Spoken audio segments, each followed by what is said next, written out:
All right, welcome to this 36th edition of Before the Battle. My name is Nick Baldwin, and joining me as always, Daniel Levy, the owner of BestFightPicks.com. Daniel, how's it going?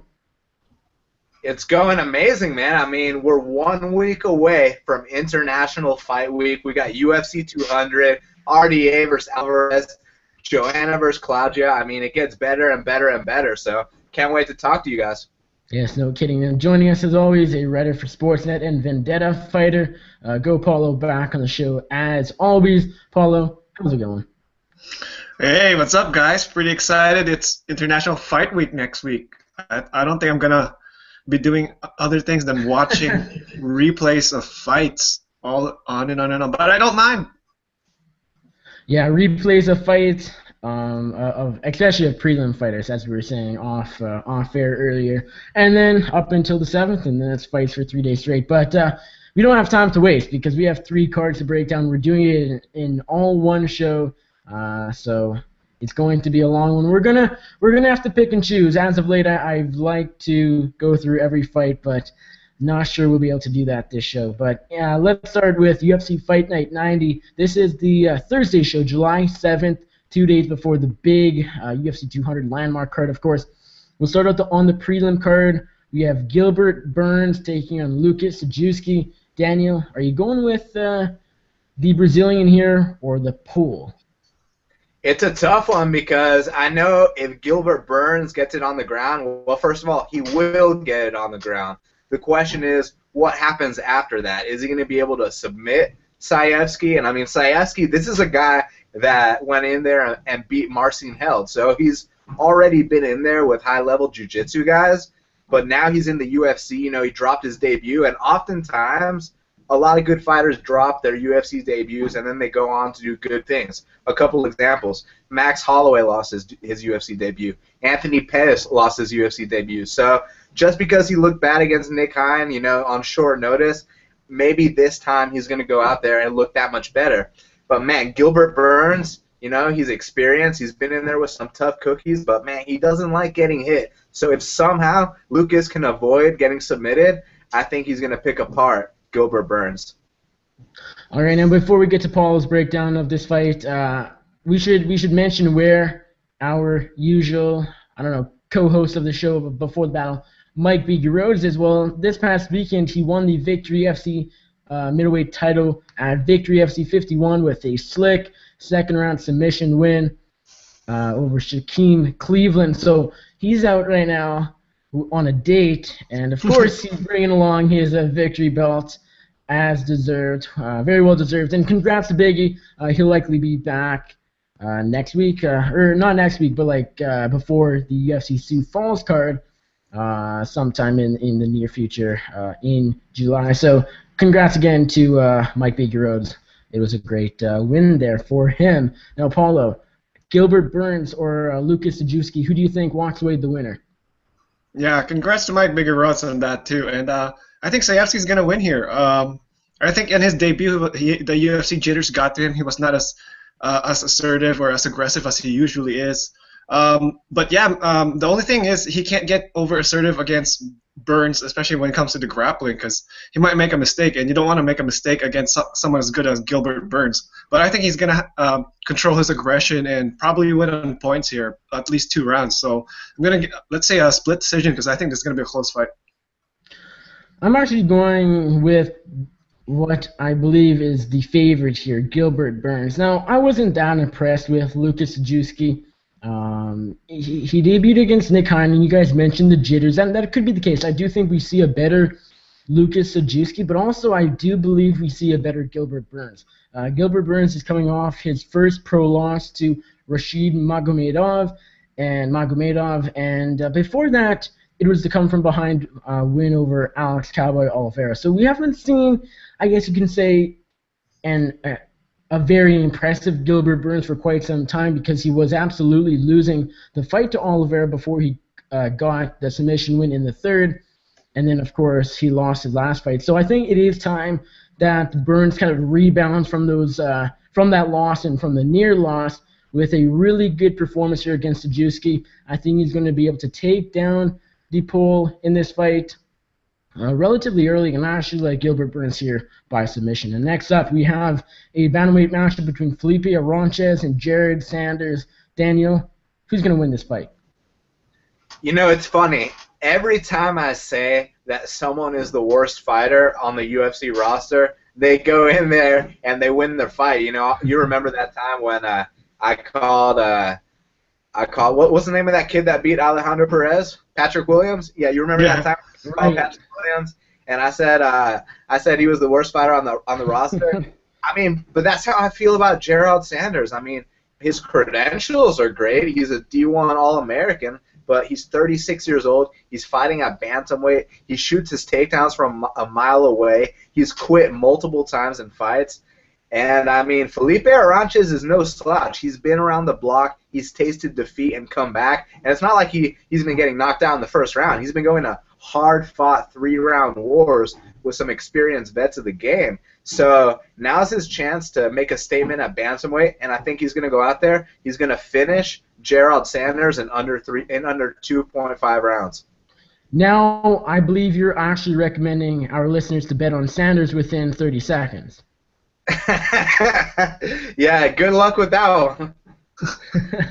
Second time, it could happen. Paolo, will Jared Sanders win this fight, or do you think Aranches will continue his winning ways in his bantamweight tenure in the UFC? No, I think Aranches is gonna win here, but I think when he beat Doan, I think he was one of the bigger underdogs in that card. People were pretty much thinking, Russell Doan he was coming off that loss to Yuri Alcantara, fight that I guess you could have argued he won, but it was in Brazil and blah blah blah and stuff, so he lost. But it was a close fight.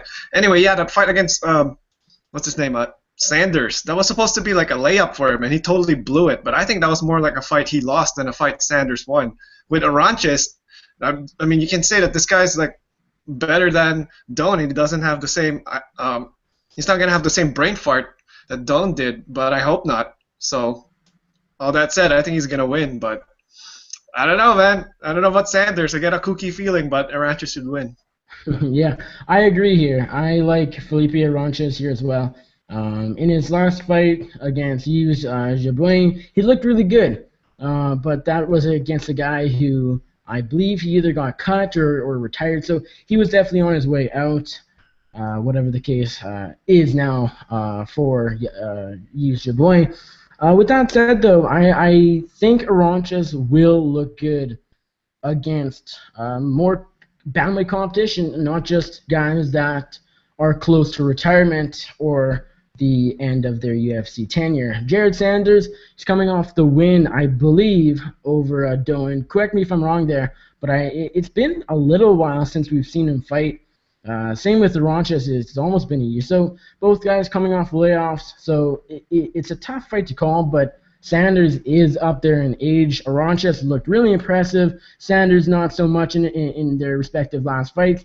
I got to go with Aranches here inside the distance. I think he taps out Sanders on the ground. Midway through the fight, I'll say Aranches by second round submission. And next up, we got Pedro Munoz taking on Russell Doan. Paolo, do you like Russell Doan here or the young Punisher? Yeah, speaking of Russell Doan, I still do think he's I wouldn't say a blue chip prospect, but he's still a prospect that people got to watch out for. Now, I know he's in a 2-fight skid, and he's against Pedro Munoz, who is no slouch himself, who's actually, in my opinion, a tougher fight than Jared Sanders. So he has his back against the wall here, so hopefully he shows up and puts together his skill set, because, I mean, he's got good striking, he's strong in the clinch, he's got good grappling, but Pedro Munoz, man, this guy almost beat Jimmy Rivera, man, and Jimmy Rivera, I think, is a blue-chip prospect and a future top 10 fighter if he already isn't. I haven't checked the rankings lately, but yeah, but he's a top 10 fighter, and Munoz was a decision away from beating him, so depends which Russell Doan shows up here, but I think he's got a more balanced skill set. I think he can win this fight if he gets it to the ground. Daniel, Pedro Munoz or Russell Doan? Russell Doan was inches away from winning that Gerald Sanders fight. It was just little mistakes that costed him. And, he is a really good prospect. He's been in there. But the thing is, Pedro Munoz is a really good prospect as well. And, he trains at Black House. And he's no slouch. He's been in there with Rafael Assunção. He's been in there with Jimmy Rivera. But this is a fight. They're going to go toe-to-toe. And with 4-ounce gloves, anyone can go down. I'm going to lean towards Pedro Munoz. Yeah, I think Pedro Munoz takes this one. Russell Doan is on that 2-fight skid, coming off the loss to Jared Sanders. Also has been out of action for quite some time. Pedro Munoz is coming off the loss of his pro career against top 15 fighter Jimmy Rivera, who I know we're all high on, Daniel especially. There's no shame in losing to Rivera, in my opinion. I think Munoz will come back better. I'm not saying Doan won't as well, but I just think Munoz is probably the more skilled fighter at this point in their respective careers. So I'm going to go Young Punisher here by decision, but I do think Doan makes it a fight like you guys mentioned, and I do think it'll be close, but if I have to pick one here, it's definitely Pedro Munoz by decision. And next up, we got Anthony Burchak taking on tough runner-up Delano Lopez. Daniel, I know we're all high on Anthony Burchak. Do you think he gets the job done here? He should get the job done here. You know, this is an interesting fight. It kind of reminds me of Burchak versus Benoit. You know, both guys are scrappy. They're both going to come to fight.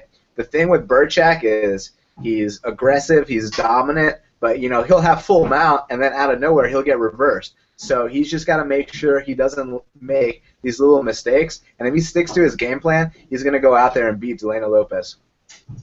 Paolo, Delano Lopez or Anthony Burchak? I think Anthony Burchak will have a bit more of a measured aggression. He's going to piece up Delano Lopez. Like, the thing about Delano Lopez is I think he got this guy had a lot of hype in him coming into Tough Brazil, the last one, and he was, I think, even a 2-1 or 3-1 favorite to beat Reginaldo, who we're going to talk about later, and he didn't beat him. I mean, it was a close fight, but he's one of these guys that's, you know, they hype him up because he had an 18-1 record. He trains out of Nova União. They say that he's going to be a contender in the UFC, but I think, you know, he's not as good as his reputation is, and I think Burchak's going to, I think he might even knock him out somewhere in the first or second round.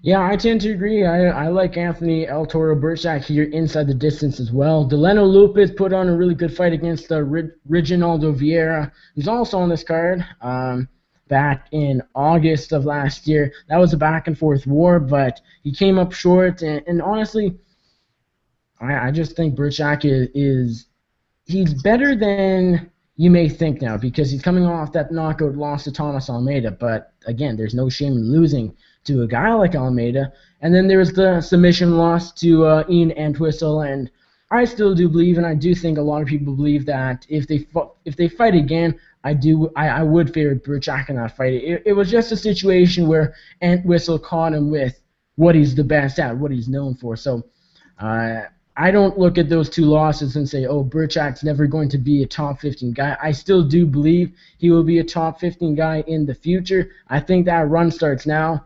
Delano Lopez is one of those fights where, even though Lopez was on top, and as Paulo mentioned, kind of hyped up leading into his tough finale fight last year, this is a fight where Burchak should win, and I do think the UFC would like him to win.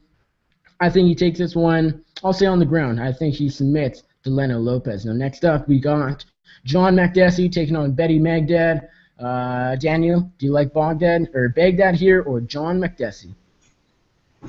Well, you know, I got to go with Mehdi Baghdad, the underdog, you know, because John Makdessi, what does he like to do? He likes to stare at his opponents and lose close decisions. And lately, he's actually gotten finished. So, you know, I think he's at the tail end of his career. I think once you get a couple broken jaws and, you know, you contemplate retirement and you're a minus 185 favorite, that's when we start fading guys like that, you know? Look at Sam Alvey. Oh, yeah, exactly. And that's a broken jaw, yeah. That's the deal with wait, who's in this fight again? Sorry, it slipped my mind. Hold on, let me check. Mehdi Baghdad. Makdessi, yeah. Right. So Mehdi Baghdad. The deal with Mehdi is he's got about a 7-inch reach advantage, and I mean he's going to keep him at range. And the deal is, look, can you guys take a guess? Don't look it up. Take a guess. What's John Makdessi's takedown accuracy? Take a guess. I don't know, 47? 47. That's what you said. Paulo, take a guess. Don't look it up. His what? His striking accuracy? No. His takedown accuracy. His takedown accuracy? Guess. 0%. Paulo hit it on the head. 0%. So, I mean, in many Baghdad, in his fights where he loses because he gets taken down. So, does he have to worry about getting taken down by a guy that has a 0% takedown accuracy, has a 7-inch reach disadvantage, has talked retirement, had the broken jaw? I mean, and Mehdi's a plus 155 underdog. I mean, we got to go with Mehdi here. And Paulo, do you agree with Daniel? Do you, for those reasons, the retirement talk, the broken jaw, and I did point out Sam Alvey being really gun-shy in his last fight, coming off the broken jaw. Could it be the same? Do you think Mehdi Baghdad pulls off the upset? The thing is about Sam Alvey, I don't think it's like the whole broken jaw thing. He's always been a low output kind of striker. I mean, when he knocked out what's his name, Cesar Ferreira, who I think is on a card later. Like those were the first. That was the first combination he threw. It just so happened that Cesar Ferreira has a has a paper-like jaw. That's why he got knocked out. So that's the thing about Alvey. But the thing about Makdessi is he is a low output striker too, and he is a counter striker kind of fighter. And Baghdad, his back's against the wall. He's a very aggressive fighter. He could definitely win this on the judges' scorecard, even if Makdessi is landing more strikes per fight metric. But Baghdad has the octagon control and he's the more active, aggressive fighter. Then yeah, he could definitely win the judges' decision here. But I think Makdessi is gonna pull one off and win a close decision here, just based off landing the cleaner strikes and being the more experienced fighter. But definitely not confident. Pick is Makdessi, but this is Dogger Pass. Yeah, this is a close fight. And Daniel, I recorded my show, The MMA Circus, earlier tonight. We briefly touched on this fight. I said it was a really close fight, but I leaned Makdessi very slightly. I'm going to go the other way, actually. I'm going to change my pick. I'll go with Mehdi Baghdad for most of the reasons Daniel mentioned already. Retirement talk. You never want to see a fighter talk about retirement but keep fighting because you know their head isn't 100% in it. Broken jaw. Although he did already come back from that, he did look not too great against Yancy Medeiros, even though a lot of people thought he won that fight. I'll go Mehdi Baghdad here. I think he looks better than his UFC debut against Chris Wade. That was, of course, on short notice. With a full camp, I think he'll be able to win this fight by decision. Now, headlining the prelims, we got Mike Pyle taking on Alberto Mina. Daniel, who do you like in this one? You know, it's interesting because a lot of the times when you count out Mike Pyle, he comes through and he knocks guys out. But a common trend, aside from the Josh Neer fight, which he was getting his ass kicked at the beginning of that fight, is that he's been knocking guys out in the third round of his fights. And interestingly enough, Alberto Mina looked incredible in the first 2 rounds of his last fight, but he slowed down considerably in the third round of his fight with Akiyama. So this is one of those situations where if Alberto Mina drops Mike Pyle, he has to put him away right away. He can't let him recover because if it goes into the deeper rounds, Mike Pyle is going to take over. But as far as the prediction, I think Alberto Mina is going to knock him out. And Paulo, do you agree? Will Alberto Mina win this fight, the Soldier of God, or will Quicksand continue his winning streak? Yeah, you got to give it to Mina here. I think Akiyama is a better striker and a tougher guy than Mike Pyle is in the striking department because Mike Pyle's chin is no bueno, man. And now Alberto Mina has a little bit of pop in his punches. Yeah, and he's a good, Muay Thai fighter. He's a Muay Thai instructor, I believe.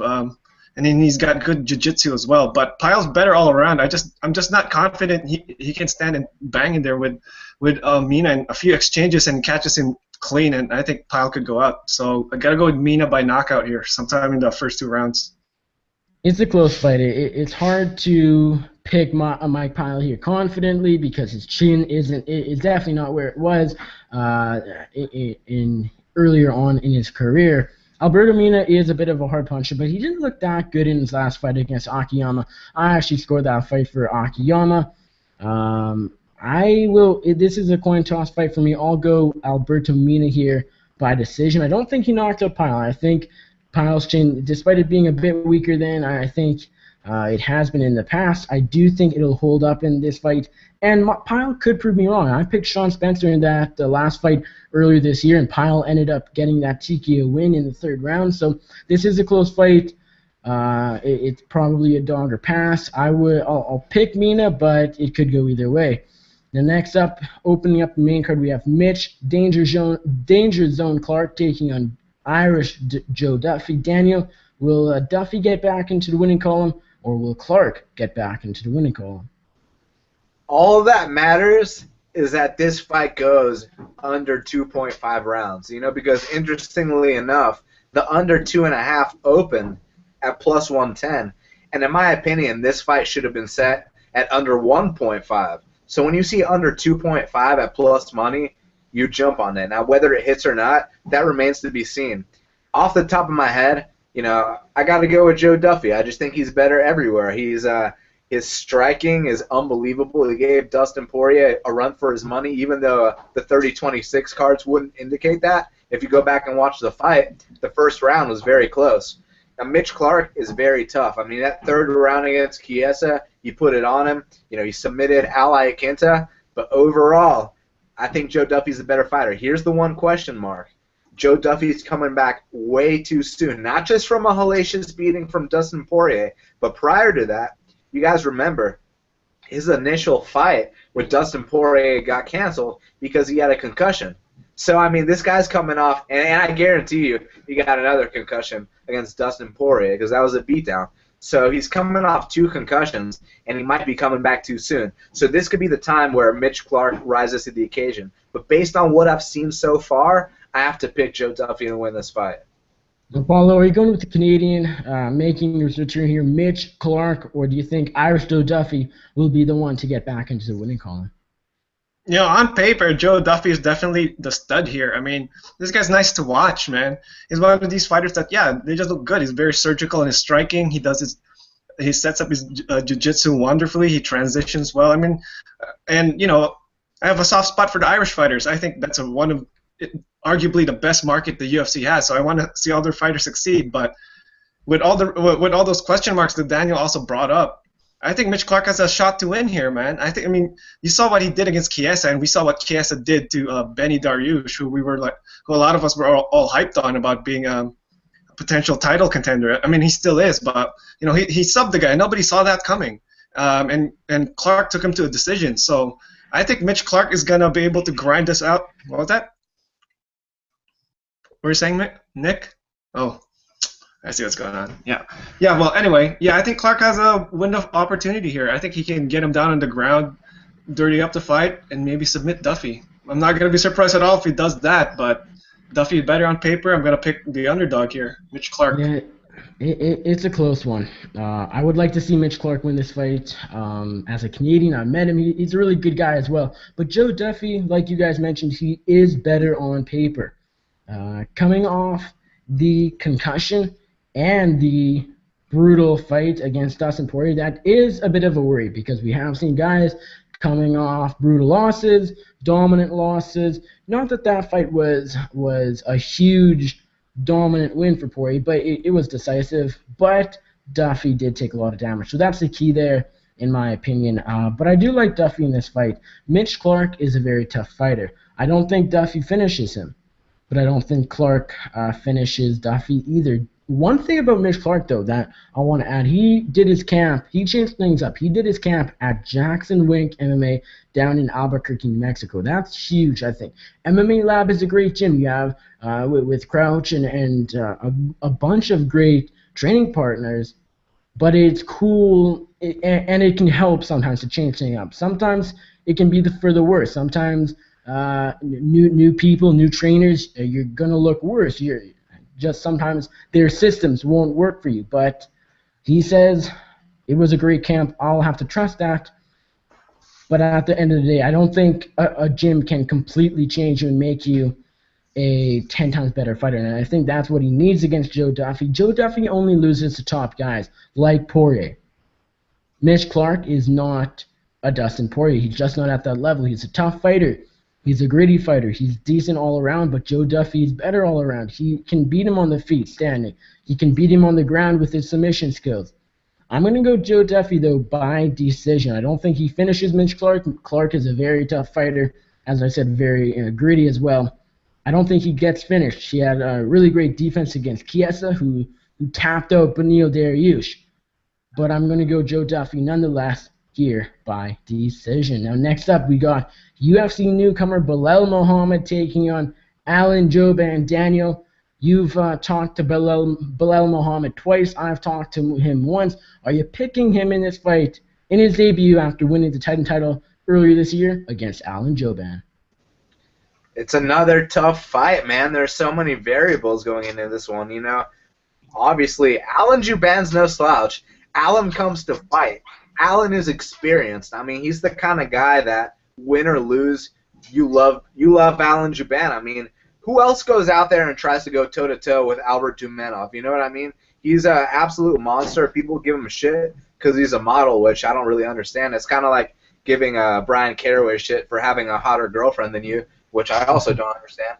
But, you know, I think that Belal Muhammad's no slouch. Now, a lot of people say that he could drop to 155, but if you look at him, he's got a very muscular frame, and he's thick, and you know he's a very patient fighter. So my question is he gonna engage Alan Jouban in that brawl that Alan likes, or is he gonna be able to be technical with Jouban? Because it's tough to be technical when the guy is in your face the entire fight.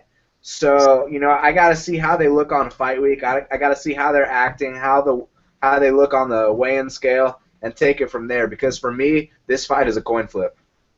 All right, now Paolo, Belal Muhammad, or Alan Jouban, who takes home this fight? Who wins this fight, this welterweight fight, on July 7th?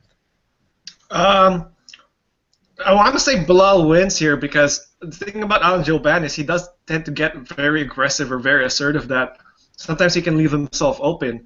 And Belal Muhammad is a pretty decent striking man. And I know most of his career wins are by decision, but that's because he's a very measured kind of fighter. He doesn't like to, you know, brawl like Jouban does. And he'd rather take a smart decision win, which a lot of bettors like, as opposed to, you know, leaving it all in there and just trying to brawl Diego Sanchez style. But yeah, the judges tend to favor guys who come forward and are very aggressive. That's why I think Alan Jouban could win this on points, even if Belal Muhammad's scoring more, like i.e. landing takedowns, landing the cleaner strikes, and stuff like that. But the aggression that Jouban is going to show might make the judges biased towards him. So it's hard, really, to say. Like Daniel said, this is kind of a coin flip fight. Who knows, like, who the judges are going to favor here? But I might have to go with Belal here because I think there's also an outside chance he tags Jouban and hurts him, and Jouban won't be as aggressive going forward. So got to go with Muhammad here. I'm going to go with Belal Muhammad here as well, but it's a close fight, and there's one thing that really stands out to me that makes this a very close fight. Before I get to that, Belal Muhammad, he was really impressive in his last fight when he won the Titan AFC Welterweight Championship at the end of April. He finished Steve Carl in the 4th round. But this is a different fight, not just because Alan Jouban is a better fighter than Carl, but he wants it more than Steve Carl. He will come forward. Steve Carl did not. So that's going to be interesting to see how Belal Muhammad fares against a fighter that will be looking to bang against him. Will Belal Muhammad want to bang against Alan Jouban? He may say that, but I get the feeling he's actually going to look to grind out Alan Jouban. I can't say for sure that's going to be the case, but I think the smartest thing for Belal to do would be to grind out and take down Alan Jouban, because no one would want to stand with Alan Jouban because he has one-punch knockout power. He's almost better when he's hurt. So I think Belal's his easiest path to victory is by taking Jouban down multiple times and grinding out that decision win. But if he stands, I do think he's the more precise striker. Jouban's a bit more wild. But the one thing that stands out to me is Belal Muhammad is going through Ramadan right now. He's fasting. He can't eat until sundown and then up until sunrise. So that's going to make his weight cut a bit more difficult. And I'm not sure a fighter should be doing a fight camp and a weight cut during their Ramadan fast. I'm not sure how he will be able to fight coming off Ramadan and whatnot. He did actually have a training camp in the amateur days, which he actually said on Half the Battle that he, during his amateur fights and whatnot, he did have a camp during Ramadan, and then he won that fight by knockout. So could it be the same situation? Possibly, but it's still hard to trust him with the fast, and kind of, which would kind of screw up, not kind of, but it would screw up his whole weight cut and game plan going in. But I'm picking him, but I can't blame you if you pick Alan Jouban, because Jouban is coming to scrap, and he isn't going through Ramadan. So that's two big things, but at the end of the day, I do think Muhammad wins this fight by decision. Now, next up, the co-main event of UFC Fight Night 90, Big Country Roy Nelson taking on Derek the Black Beast Lewis. Daniel, you have a bet already on Derek Lewis. Tell us why you think he's going to win this fight. Well, first of all, as a fan, how can you not love Big Country? I mean, he's a normal guy, and he knocks giants out. He's got a big belly and a big overhand right. But the thing is, as you get older, you get slower. You watch his last fight with Jared Roshaw, and all 3 rounds were contested on the feet. And, I mean, he was swinging at air, man, and that's not going to work against the Black Beast. The Black Beast has improved a lot since his knockout loss to Sean Jordan and Matt Mitrione. Now he's overcoming adversity during his fights. He'll get taken down, and then he'll find his way back up against high-level jiu-jitsu guys. And I think along the way he's going to knock out Roy Nelson. Look, we're talking about a 40-year-old in Nelson who's at the tail end of his career. He's lost how many fights has he lost? Like 5 out of his last 6 or something like that. And I mean, I think it's Derek Lewis's time right here, and he's the underdog. So let's go. Paolo, Derek Lewis, or Roy Big Country Nelson, who takes home this victory? See, the thing about Roy Nelson is he's been one of the most consistent guys in the division, and what I mean by that is he consistently beats guys who are not title contenders and consistently loses to guys who are title contenders. Now, the thing is, though, like Daniel mentioned, he is getting kind of old, and as you get older, he was already slow, so he's even slower now. And, he never had good cardio, obviously, but, I mean, he's even going to have less now, and he's not going to be as, explosive as he once was. So, I mean, and that's exactly what Derek Lewis is. This guy is, the Black Beast. I mean, that says it all, man. He's in there, he's come to scrap. He's got massive ground and pound, Donkey Kong level ground and pound, and he's got heavy hands. The only thing I'm worried about, though, is, if Roy Nelson, he's slow and stuff, and everyone knows he's got that big overhand right, and it's predictable, but he still manages to land it. All it takes is for him to land that once, and I think Derek Lewis is going to take a nap. And I think that might actually happen here. I think Derek Lewis is going to be winning the fight. He's going to be hurting Roy really badly, almost stopping him at some point, but eventually Roy's going to throw one, land one, and put out Derek Lewis. But yeah, from a betting perspective, it's a pass for me. It's a dog or pass. But picking Roy Nelson let's make it spicy, 3rd round knockout. I'm not sure Roy Nelson will make it to the 3rd round, and I don't think he'll need to, because I do think Derek Lewis wins this fight in the 1st round. Roy Nelson has a great chin.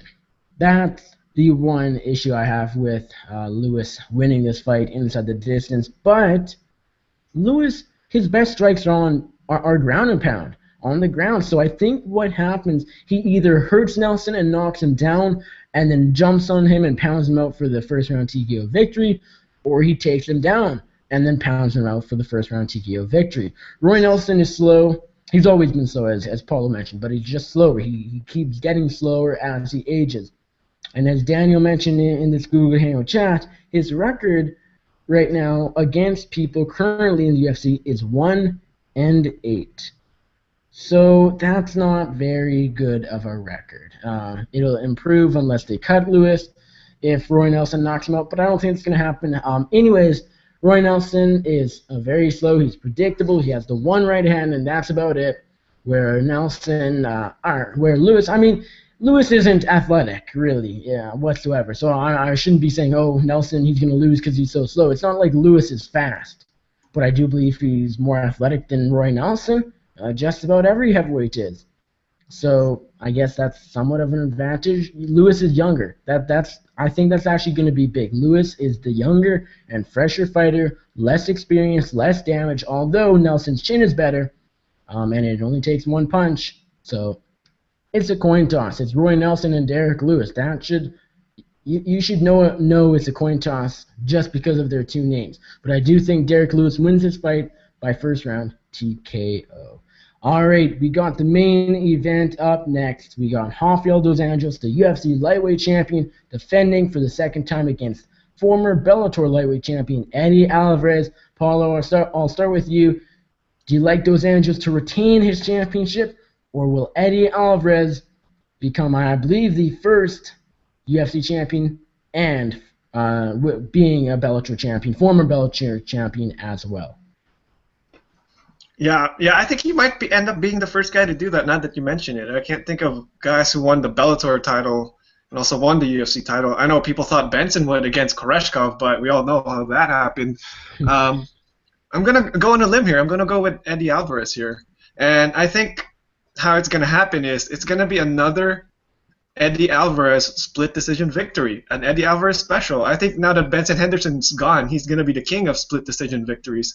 Because I think, provided though that dos Anjos doesn't knock him out and get him out of there in the first two rounds, which he could totally do, because we know RDA has massive punching power and he gets guys out there early. But I think once he starts to slow down in the third, fourth, fifth round, I don't think he's going to be cardio RDA like he was against Anthony Pettis. I just have a feeling.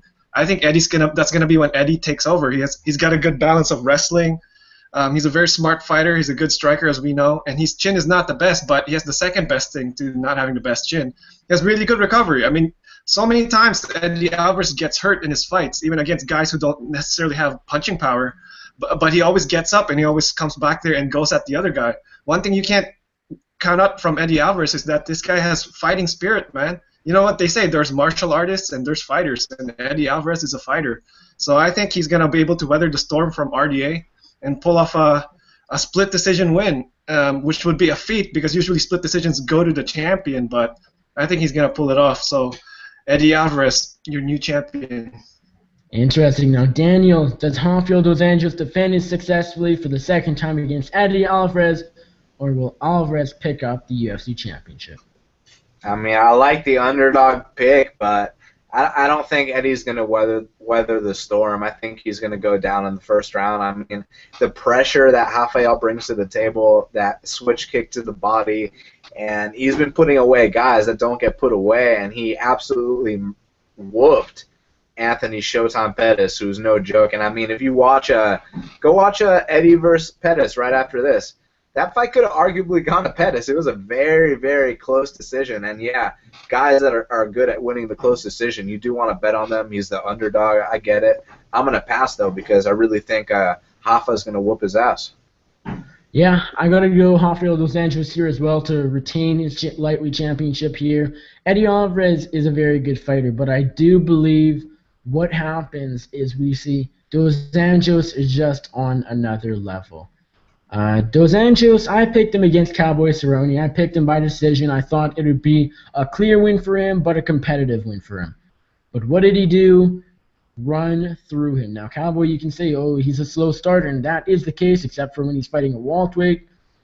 But it doesn't matter. He still ran through a guy that was on a 9-fight winning streak, has looked amazing, and doesn't get finished like that basically ever.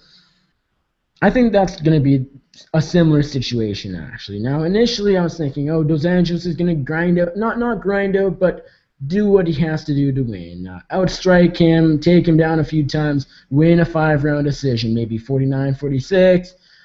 Maybe Alvarez, because as the king of split decisions, can squeak in a 48-47 for dos Anjos. But I thought it was going to be a clear decision. But now that I thought about it, I'm like, no. Eddie Alvarez has taken a lot of punishment. He's been known for his chin, but eventually it's not going to hold up. And I do think that is the time. This is the time. RJ proved me wrong in the sense that he ran through Cowboy when I didn't think he would run through Cowboy. Now that I think about it, I think RDA knocks out Eddie Alvarez. He's so good right now. He's on such a roll, starting with the Jason High knockout after the Khabib loss. He's finishing guys that don't get finished really ever. Benson Henderson, Cowboy Cerrone, the list goes on. RDA here, I think, knocks out Eddie Alvarez by TKO, or TKOs Eddie Alvarez. I will go midway through the fight, either the second or third round. Eddie Alvarez will not be able to weather the storm in this fight, and Dos Anjos will still be your lightweight champion after Thursday night. Now, let's move on to the TUF 23 finale, headlined by Joanna Jedrzejczyk versus Claudia Gadelha, the rematch for the Women's Strawweight Championship this time around. Let's start out with a very interesting lightweight matchup between Jake Matthews and Kevin, the Motown Phenom Lee. Daniel, do you like the Celtic kid here, the Australian, or will Kevin Lee continue his winning streak to 2 in a row? It's interesting because I think Kevin Lee is the better fighter for sure, but I think that Jake Matthews has intangibles that, his athleticism, his heart, he's willing to go through hell to get that victory.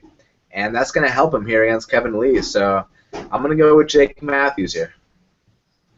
And Paolo, Jake Matthews here or Kevin Lee, who takes home the victory in this lightweight matchup? Yeah, this is a tough fight to call, and both these guys are young lightweight prospects who the UFC would really like to succeed. So it's interesting that they're being matched here, but it is International Fight Week, and this is the UFC's chance to sort of showcase all their best assets. And the only disappointing thing is that one of them has to lose, and I think that might be Jake Matthews via decision here. But because Kevin Lee on paper, he's the better fighter. He's got really good wrestling, good jiu-jitsu. He's explosive, and he's developing a striking game. But like Daniel said, Jake Matthews has the killer instinct, and this guy.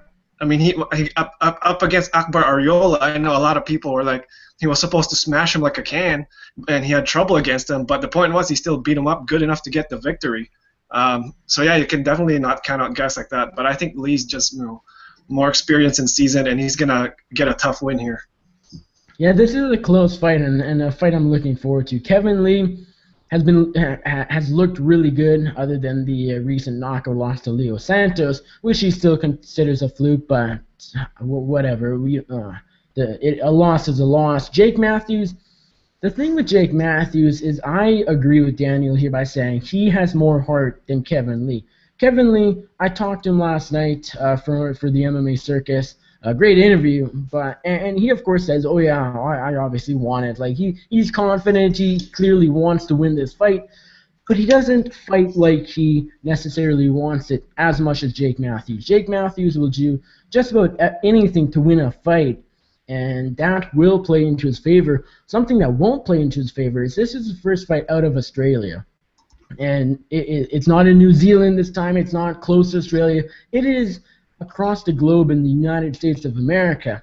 That, although it's not like going down to Brazil for the first time and having no idea and having these Brazilian shops down, it's tough to find weight cutting supplies. He should be able to find fight week supplies in the U.S. It's just going to make things a bit more difficult. He's not used to the long travel, and it definitely is a long plane ride.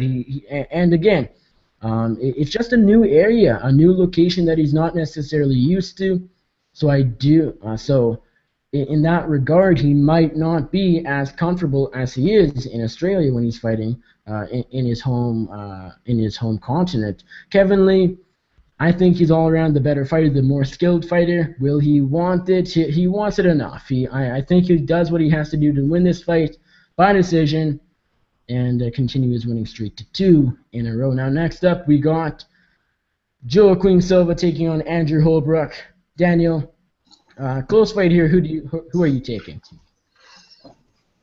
I'm gonna go with Andrew Holbrook, man. I think he had an impressive UFC debut. A lot of people thought that Ramsey should have got the decision, but to go up against a really experienced UFC vet in your debut and perform like that, I respect him a lot, so I think he's going to come through here and get the decision. And Paolo, Who do you like in this matchup? I like Holbrook to sort of weather the storm from Silva and win. But one thing I want to say about Silva is, aka Neto BJJ. Even though his name says Neto BJJ, this guy's more of a striker and a very aggressive one. I mean, which is funny because in his UFC debut against Nazareno, he wasn't doing as much as I expected, but that might have been because it's the UFC. He just wanted to get the win, didn't want to overcommit to anything, didn't want to risk all of that happening. So I think he might unleash more of himself in this fight. And I don't want to be that guy that accuses a guy of doing stuff, but we got to see him in the weigh-ins and see how he looks, because in the show he looked like one guy. When he fought Nazareno, he looked like another dude. So I want to see what's going on first, but I think Holbrook could weather the storm and win a decision here. I'm picking Joaquin Silva here, and it is interesting that you brought it up. See what he looks like at the weigh-ins. That's a very good point. Andrew Holbrook doesn't have a whole lot on the feet, and I simply don't think he's that good of a fighter. I thought he lost his debut against Ramsey Nijem, who was just cut from the UFC. That said, he could take down Joaquin Silva, who, although his name is Neto BJJ, has turned out to be more of a striker. Nevertheless, though, even if Holbrook is able to take down Silva, I mean, Silva could either get right back up or be competitive with Holbrook on the mat as well. So Joaquin Silva is better on the feet by far, and if anywhere, he's I would say their grappling games are pretty equal. So I'm going Joaquin Silva here by first round knockout. I think he is a bit more aggressive in his fight, a bit more not confident, but just comfortable. It's not the quote unquote the UFC now. He's been here, done that, so he's a bit more used to the lights, the show, etc. I'm going Joaquin Silva here by first round TKO. The next up, we got Gray Maynard dropping down to featherweight against Fernando Bruno, the tough runner-up last year. Paolo, Bruno or Gray Maynard? Wow. See, I'm surprised that Gray Maynard is still fighting in the UFC, and I'm surprised he's even cutting down to featherweight, especially with the no IV policy going on. Because I thought he was already a big, well, not exactly big in terms of height and stuff, but he was a pretty chunky lightweight, man. So it's interesting to see how this transition to featherweight goes. I mean, as we know, his chin is pretty much gone at this point, and he's even losing weight. But the funny thing about Maynard is he's still getting better as a fighter. His striking has been improving a little bit more, and we know that he's already a good wrestler. It's just that physically his body is just not in the same place as his mind. And the thing about Bruno, though, you can't be super confident in this guy either, because this guy, he has pretty much the opposite of Maynard. He has the physical tools. He's fresh. He's athletic. He's pretty quick, but he gasses, man. And if we can't put Gray Maynard away, there's a chance that Maynard could, outgrind him to a pretty ugly decision here. But I think Bruno's gonna run through Maynard pretty quickly in the first 2 rounds. And Daniel, do you agree? Are you picking Fernando Bruno in this fight, or will Gray Maynard rebound and get back into the winning column? It's tough to say, man, because Fernando Bruno, he has 0 knockouts on his record. I mean, there's a reason they handpicked this guy to fight Gray Maynard. I mean, Gray Maynard, he's put on some classic fights for the UFC. They're trying to give him a win here. But he's dropping a weight class, and historically dropping a weight class isn't good for the chin. But this guy's never knocked anyone out in his life. Then again, there's a first for everything. So if Fernando Bruno goes out there and catches Gray Maynard, I'm not going to be surprised. But if they start getting into grappling exchanges, Maynard's going to absolutely dominate him. I think Maynard's going to get the victory here, and then he's going to lose his next one. I'm not as confident as you. I don't have faith in Gray Maynard coming into this fight. And yes, they handpicked Fernando Bruno because he doesn't have really much knockout power. It's proven by his record. He has 0 wins by TKO or knockout in his pro career. But as you said, there's a first for everything, and this is going to be the first. Gray Maynard has no chin, and even though Fernando Bruno isn't good on the feet and doesn't have any knockout wins, to be in the UFC, you have to be you have to have enough skill everywhere that you can at least win by knockout against a guy that you hit once and he's going to go out. And that's what's going to happen. Gray Maynard is dropping down, which is a ridiculous decision. He's getting up there in age. He was already somewhat of a large lightweight, as Paolo mentioned, thick lightweight, and dropping down it's a stupid decision in my opinion. He's just trying to something new, saying, hey, can I maybe pick up a win here at featherweight? But with no IV ban, it's going to be a rough weight cut. First off, I'm interested to see if he makes weight even. And as you said, Daniel, dropping down, your chin is just going to get worse. So Gray Maynard, you can't be confident in his chin here. Fernando Bruno, despite having no knockout wins, as Daniel said, there's a first for everything, and this will be the first. Fernando Bruno by first-round knockout, and it will be quite sad. Now, John Moraga taking on Matheus Nicolau. Fun fight in the sense that Moraga's returning against a guy that he probably should beat. Paulo, do you agree? Does John Moraga win this fight? Yeah, on paper he's the more experienced guy. He's better grappler, and he's just faced a higher level of competition. What I find funny though is that the UFC obviously doesn't think that highly of Nicolau, but I think he's one of these guys. He's gonna fight in the UFC now, and he's probably gonna lose, get submitted by Moraga, but in a few years, maybe 3-4 years from now or something like that, picks up a couple more wins in the local circuits, maybe in Bellator or somewhere else, and he's back in the UFC. But at this point, I think Moraga's just going to be too much for him. I think Moraga's going to overwhelm him and submit him at some point, or at least take him to a decision. But Moraga by third-round submission or something. All right, and Daniel, do you think Moraga's going to get back into the winning column here? You know, I was actually quite impressed with Matheus Nicolau when I watched the tape, but the only thing is lacking is experience. And we all know John Moraga's got a ton of experience. If John Moraga shows up in shape, he wins this fight. Yeah, John Moraga's going to win this fight, no question about it. Yeah, he's coming off an injury. I believe it was actually a concussion, so that's a bit worrisome, but at the end of the day, he's a top 5 to top 10 flyweight, and Nicolau is far from that. So John Moraga here will tap out Matheus Nicolau here in the first or second round, and he'll make it look relatively easy.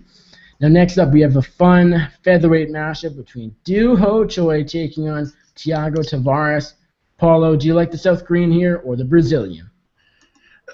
You know what? I think Choi gets Tavares out of there pretty quickly, lands a couple of bombs, and Tavares is out of there. But I'm not confident at all, because one thing about Choi is, I know a couple of the UFC announcers said this guy has an iron chin, and I'm like, what are they basing that off, man? Because if they've watched some of his earlier fights, when he gets hit, he feels it, man. He gets rocked. I mean, there's a difference between having a good chin and being tough, and Doo Ho Choi is tough. I mean, he doesn't have the best chin because he gets rocked when he gets hit, but he'll keep fighting, he'll keep throwing bombs, and eventually gets the guy out of there. The thing about Tavares is this guy doesn't exactly have the best striking either. I think he only has like 1 or 2 knockouts. I don't think he's even knocked anyone out in the UFC, not counting ground and pound or something like that. So it's hard to see, but I'm going on too long here. But the thing about Tavares is this guy tends to struggle against other grapplers, and he tends to be good against strikers, except for Clay Guida, but he caught Clay Guida in a choke there. So, and Doo Ho Choi's a striker, so this is a grappler versus striker fight. It depends how fast Choi can get him out of there, and I think he gets him out of there fast. But if he can't, what happens if Tavares takes him down? We've never really seen Choi on the mat yet, so yeah, it depends which guy, what happens early. So, but I'm gonna pick Choi by knockout here. Daniel, Doo Ho Choi or Thiago Tavares, who's gonna walk away the winner? Doo Ho Choi via knockout. My biggest question is, what happens if he gets taken down? But if you actually watch his fights, he does have a good sprawl. He's aware. He comes from a good camp. I think he's going to find a way to knock out Tavares, but you can't count out Tavares because he is a vet of the sport. He's been there against everyone, but he has been knocked out quite a few times, and I think this will be another knockout loss for him. Yeah, I agree. You guys said it perfectly. And one funny thing, it kind of looks like kid versus stepdad or something like that. Especially because Tavares looks like way bigger than Choi, but it doesn't matter. And Do Hoi Choi has proved that he will knock out Thiago Tavares, who is a veteran but doesn't have the best chin. Choi is just such an insane striker. He's so precise and powerful as well. Tavares, he could take him down and submit him. It's possible. Weather the storm, and he definitely has a chance in this fight. But early on, it's all Do Hoi Choi, and it will end early. Do Hoi Choi by first-round knockout. Now, next up, we got the co-main event of the evening. Ross Pearson will welcome former Bellator lightweight champion Will Brooks to the octagon for the very first time. Daniel, does the former Bellator champion win this fight, or will Ross Pearson pull off the upset?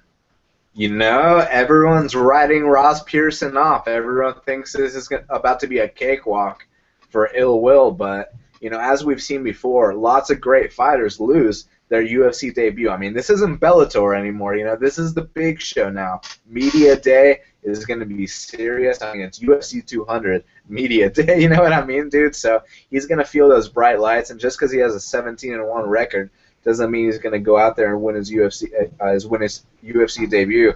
Ross Pearson is experienced. He's been in there with everyone, but unfortunately he does struggle against wrestlers. So you'd think Ill Will's going to win, but if I can get plus 450 on Ross, I'll take that shot.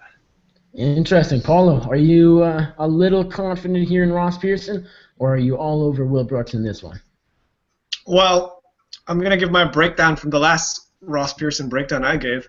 Ross Pearson alternate wins and losses, and Ross Pearson, he won his last fight. So logically, he's gonna lose this. But no, like, I mean, on a serious level, Ross Pearson does tend to struggle against two types of fighters. One is a fighter who has like big punching power, like Al Quinte, got knocked out in that fight, and two is against wrestlers. And I mean, Will Brooks is a wrestler, so I mean, historically, Ross Pearson tends to struggle against these guys like he did against Trinaldo. So if Will Brooks is able to mix it up and not let the UFC jitters get to him, I think he's going to win the fight. But it's definitely going to be a closer fight than a lot of people think. So if I see Will Brooks out there at minus 400 or something, I'm like, that is definitely a pass.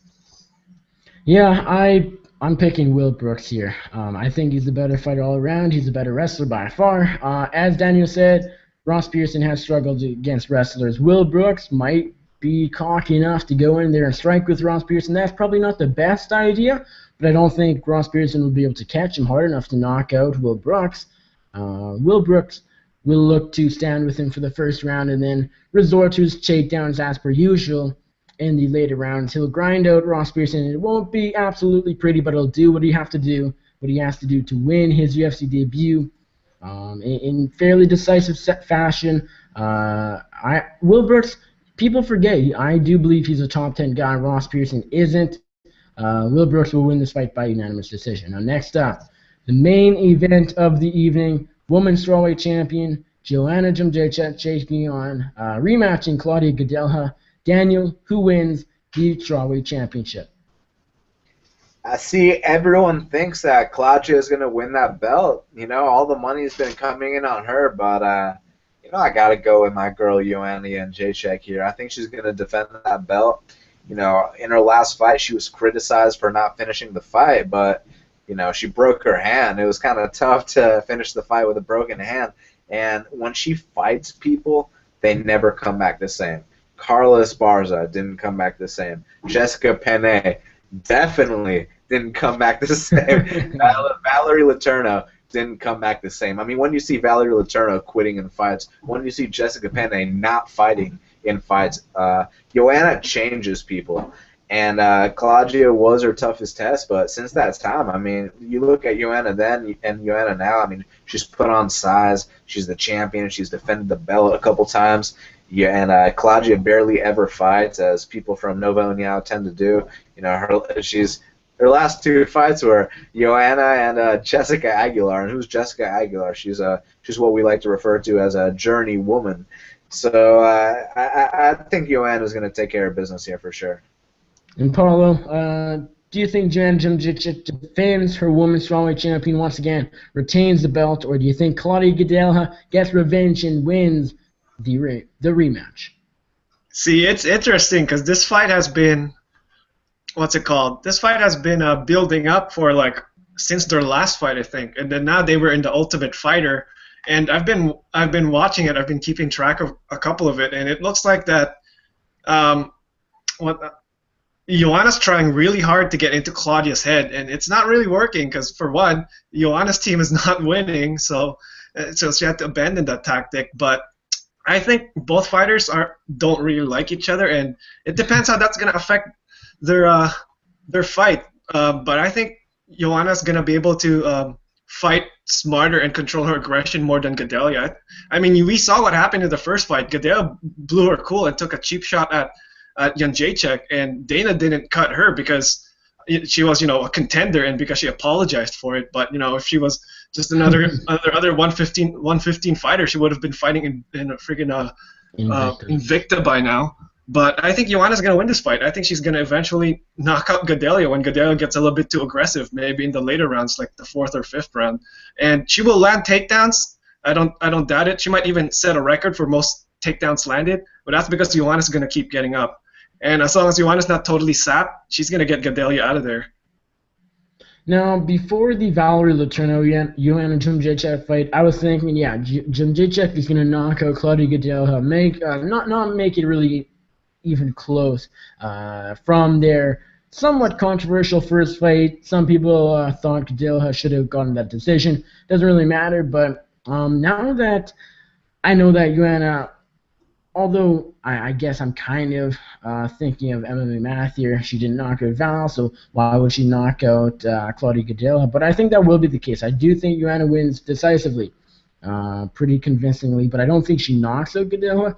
But at the same time, Claudia Gadelha in the 4th or 5th round, it'll be interesting to see how she holds up in those rounds. I think what's going to happen, the 1st and 2nd are very close rounds. Could go either way, but Joanna just like one step ahead of Claudia in the striking department. I don't think we're going to see really any takedowns in this fight. I just don't see that happening. I think it's going to be a striking battle, and Joanna's a better striker. And then the 3rd round, it's going to be a transition period. You see Joanna pull ahead a bit more, and then the 4th and 5th are going to be very dominant. Maybe not 10-8 rounds, but a dominant 10-9 round, borderline 10-8. Gadelha will slow down in the 4th and 5th. In my opinion, Joanna will not. I think Joanna wins this fight by decision, 49-46, maybe even a 50-45, pretty decisively. Unlike their first meeting, which could have gone either way, I do think Joanna wins this fight, wins by decision still, but I do think it'll be way more convincingly this time around, and she will defend her women's strawweight championship. All right, it is time to go through UFC 200, and no skipping fights for this one because each fight is just it's a fantastic fight. So first off, in the Fight Pass early prelims, we got Jim Miller taking on Takanori Gomi. Daniel, is Miller or the Fireball Kid going to get back into the winning column? Man, Jim Miller's completely done, dude. I remember back in his day, he was the man of that division, and he was on that 7-fight win streak, but he couldn't quite get to the title, and now he's looking terrible. He's quitting in fights, something he was never known for. With Gomi, he actually looked incredible his last fight on the feet, but then once he went to the ground, he looked terrible. So it's just about who shows up. I'm going to go with Gomi for the upset. He's going to knock out Jim Miller. Paolo, Takanori Gomi or Jim Miller? Yeah, I'm gonna pick with my heart here because I really like Takanori Gomi. I mean, he's a long way back from when he was destroying everyone up in Pride, but one thing, the last to go is power, and one thing Takanori Gomi has is punching power. So I think if the fight stays standing for a couple of seconds, at least, for a couple of seconds, which it would, I think he could land a big shot and put Miller away. But if it goes to the ground, Gomi's screwed. But yeah, I think it's gonna land a bomb and put Miller away. I'm actually going with the I was going to say the veteran. Both are veterans, obviously. Jim Miller, I do think will win this fight, though. Takanori Gomi doesn't have really much left. Not saying Jim Miller doesn't have one foot out the door either, but I do think he has a bit left in the gas tank, more left in the gas tank than Gomi. Anyways, Gomi did look good against Joe Lowe's in his last fight, but that's quite a big layoff. Nearly a year already. And Jim Miller, it hasn't been too long. I can't recall when the Diego Sanchez loss was. I believe it was earlier this year, so not too long of a layoff. I think Jim Miller will be able to take it to the ground. If not submit Gomi, I will go him by decision. But actually, because Gomi did get tapped out in the last fight, I don't think his submission defense will hold up. I'll pick Jim Miller here by second round decision. Now next up we have Gegard Mousasi taking on short notice replacement, Thiago Santos. Daniel, Mousasi or Santos? Man, I got no clue, bro. It's a tough call. It's a tough fight to call. If Mousasi shows up to the best of his abilities, he could definitely give Santos a lesson in MMA. When Mousasi wins fights, he takes dudes to school. With Thiago Santos, he keeps getting better every fight. The question was always his wrestling, and he showed that he's got no issue wrestling against Elias. He even took Elias down. Mousasi's a big step up in competition. If Thiago's in shape and he comes prepared, I could see him knocking out Gegard, but most likely Mousasi's going to take him to school. And Paolo, do you agree, Gegard Mousasi by decision here, or do you think Thiago Santos pulls off the upset? I'm really worried for Mousasi here. I know I'm a big Mousasi fan, and I thought what he did to Thales Leites was like pretty damn rewarding, because I remember a couple of you guys were picking against him against Leites, and I was like, he's gonna school this guy. But yeah, Santos is a different striker altogether. This guy's arguably the scariest striker in the division right now. You see what he did to Steve Bossi and Elias Teodoro there. And what it comes down to is Santos is the better kickboxer, and Mousasi, I think, is the better boxer. But, if Gegard comes in there, like the Gegard of old, like the guy who schooled Thales Leites, I think he's going to outpoint Thiago Santos. Might be a couple of booing because the fight's super technical and patient, and fans don't like that. So, yeah, I think Gegard's going to win 29-28. I'm picking Gegard Mousasi here as well. I think he will be able to take down Thiago Santos often enough and win by decision. But there's someone like this.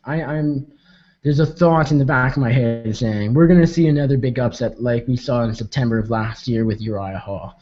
Thiago Santos is one of the most powerful strikers of the middleweight division. Maybe not the most precise or whatever, but he is a scary person. Now, with that being said, I think Mousasi will be able to. The thing with Santos catching him, I think Santos' only chance here is to catch him, and it's hard to predict. Will Thiago Santos catch him or will he not? So I'm going to say he doesn't. I'm going to say Gegard Mousasi will school him on the ground. If not, submit him late when Thiago Santos is a bit tired. Win by 30-27 decision like he looked like he was going to do against Uriah Hall. But Thiago Santos could catch him. I wouldn't be shocked out of my mind, especially because Mousasi, there are kind of two Mousasis. One guy that doesn't really want to fight and one guy that's one of the best middleweights out there. So I'll say Mousasi wins this fight by decision. But don't be shocked if we see another flash knockout against Gegard Mousasi. Now, next up, the headliner, the featured Fight Pass prelim. We got Diego, the Nightmare / Dream Sanchez taking on Joe Lozon. Paolo, who do you like in this lightweight matchup? Wow, this is tough to pick, both from my head and from my heart, because I like both these guys. I mean, it was about time that these guys fought each other. I mean, it's just a shame that we never got this when they were both still, in their prime, especially in Diego Sanchez's case. But I mean, he is coming off what probably was the best win of his career the best win of his last, 7 years or something like that, where he actually won without the judges' help. I mean, yeah, he won by decision, but we know that he actually won that fight. It's tough, man, but I think I'm going to go with Diego here. His chin is not the best anymore. I know he's never been finished yet, but in his fights, he's always getting rocked. He's always getting hurt. He just keeps fighting because he's super tough. And Lozon, not exactly known for his punching power, but I think Sanchez is going to brawl Lozon. Lozon's going to, humor him, and Sanchez is going to win the decision, 29-28. Now, Daniel, do you agree, Diego Sanchez here, or do you think Joe Lozon pulls off the win? Nah, man, I think Joe Lozon's going to whoop his ass. I mean, because look, Joe Lozon only loses to top guys, and Diego Sanchez, he's very far from the top. I mean, he's the slowest guy in the division. He's old. He's battle worn. I mean, arguably he lost like 7 of his last 8 fights. He just won a couple bullshit decisions with, like I said, with Lozon. Only loses to top guys. Joe Lozon's the fresher guy at this point. He's going to win this fight. I tend to disagree in the sense that Lozon is so much fresher because both guys are veterans going in. I guess I could say that Sanchez has taken a bit more damage. He's more likely to get into a brawl. Not as of late, actually. He's actually having somewhat safe fights. Most recently, the Jim Miller decision win wasn't really a brawl whatsoever. But Joe Lozon, known for his grappling, of course, but I think these guys, I'm looking forward to this one. These guys, I think, are going to stand in the center of the cage, not be afraid, not go for takedowns, and just throw punches. I don't think either guy gets knocked out, but I think they're going to throw punches. Even though Sanchez is known for his brawls and oftentimes winning the brawls, I think it'll be Joe Lozon this time around. Somehow he wins here. He lands more punches in this this fight that I think will be very, very fun. Joe Lozon here, I think, wins by unanimous decision. Now, next up, kicking off the televised prelims of UFC 200, we got Super Sage Northcutt taking on Enrique Marin. This isn't Brian Barberena. Daniel, do you think Sage Northcutt gets back into the winning column? Yeah, probably, man. I mean, I looked heavily into this fight. Enrique Marin, here's the thing. If you took a fighter that, wasn't necessarily that athletic or that experienced and you wanted to make him better, what you would do is you'd surround him with good people and put him in a good training camp. He's training with Master Hoffa, with Benny Dariush, with Rafael Dos Anjos, Fabricio Werdum. So he's surrounded by the right people. He's going to get better for this fight. I just think that Sage is a different level of athleticism, and I don't think Marin is at the level yet to take him to the deep waters of a fight. A guy that can take Sage to deep waters in a fight will beat him, but I don't think Marin's that guy. So I got Sage Northcutt for the victory. Paolo, I'm sure without looking to honest, Sage Northcutt is a sizable favorite in this one. Maybe not as big as its first couple of fights because of that recent loss to Barberena, but do you think he gets the job done here against Enrique Marin? Yeah, I think he does. The thing about Marin is just an interesting story about this guy.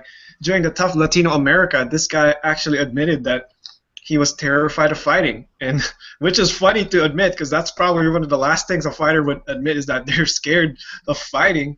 But so props to this guy for overcoming his fears and actually doing a lot better than how I thought he would. I didn't even think he would win a fight, but he made it to the finals. I think. I think he could give Sage Northcutt some trouble, but I think Sage Northcutt is just so much better technically as a striker and just a much more explosive and better athlete. So he's going to put up a fight in there. This might win fight of the night if he makes it through 3 rounds, but I think Sage Northcutt is going to kick his ass standing. But if he wants to fight smart and he has a path to victory by taking Sage down and maybe laying on him or grinding him down and getting like a close decision win, but I don't think he will. I think he's going to engage Sage standing, and that's a bad idea. So got to go with Sage by late finish here. Yeah, I'm going to go Sage Northcutt here by first round TKO. There's a reason he's fighting Enrique Marin because the UFC wants him to get back into the winning column. That is what he'll do. First round TKO for the Superboy. Sage Northcutt will win this fight. And next up, we got former bantamweight champion, and it's ridiculous that we're talking about TJ Dillashaw and Rafael Assunção, 2 fights into the televised prelims. Daniel, do you think Dillashaw gets back into the winning column after his title loss to Dominic Cruz earlier this year, or will Assunção return and be victorious? 3 years ago on my birthday, Rafael Assunção beat TJ Dillashaw via decision. And, it's been a while, but 3 years later, he's going to beat TJ Dillashaw via decision again. I think that TJ, even though his skills haven't declined at all, I think mentally he's declined a bit. He's the kind of guy, he overtrains, and honestly, I think he has some kind of beef with Dwayne Ludwig now because, how do you go from alpha male to Ludwig to TriStar? I mean, people are like, oh, he's getting new looks. I thought you were getting new looks up in Colorado, and now you're going to TriStar? I mean, what's the deal? He's not posting pics with Dwayne Ludwig anymore, so I don't know. I don't know where his head's at, but I know where Rafael's head's at. He's been training hard for 8 straight months with killers, and he beat this guy once. And even though it's been a long layoff, plus 340 underdog, you got to go with Rafael Assunção here.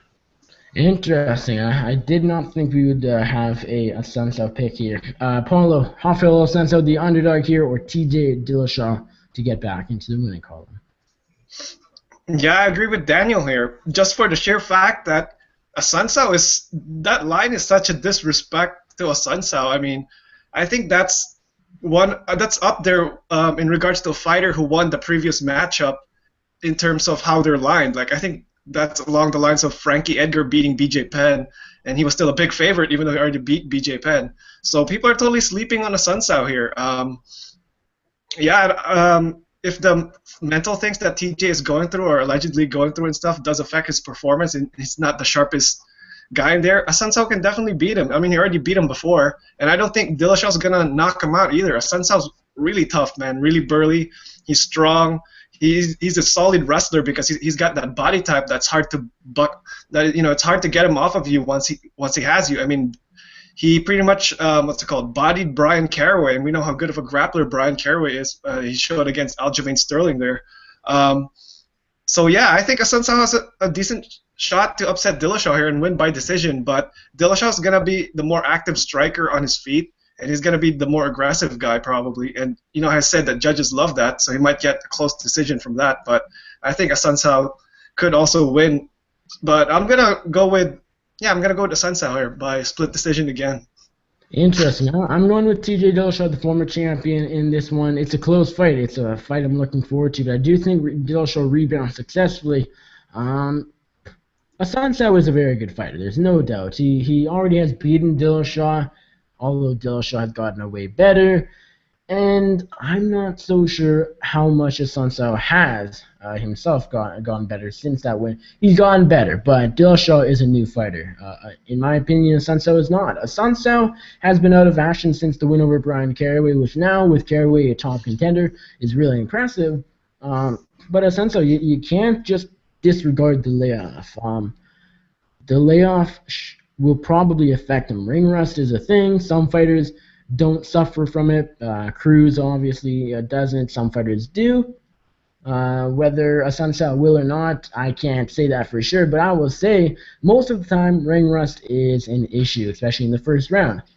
Dillashaw will be more active on the feet, will be able to defend takedowns from Rafael Assunção, in my opinion. He'll be more, he'll put the pressure on Rafael Assunção, and I don't know, he finishes Assunção, but he will eventually get to that point where it's a close early on, but he breaks him and doesn't finish him, but dominates the fight. Not dominates, but wins decisively, especially in the later rounds. And I think it's TJ Dillashaw all day here by decision. Now next up, former welterweight champion Big Rig Johnny Hendricks taking on tough 17 winner Kelvin Gastelum. This is a really close 170-pound matchup. Paolo, who takes this? Man, I am so tempted to just fade Johnny Hendricks because I've been waiting for a chance for him to get buried and be forgotten about. And I really want to go with my heart here and say that Kelvin Gastelum is going to get the job done. He's going to beat up Johnny Hendricks and make him a forgotten guy, basically. But I think Johnny Hendricks is going to rebound here and put on a Johnny Hendricks-esque performance, a.k.a.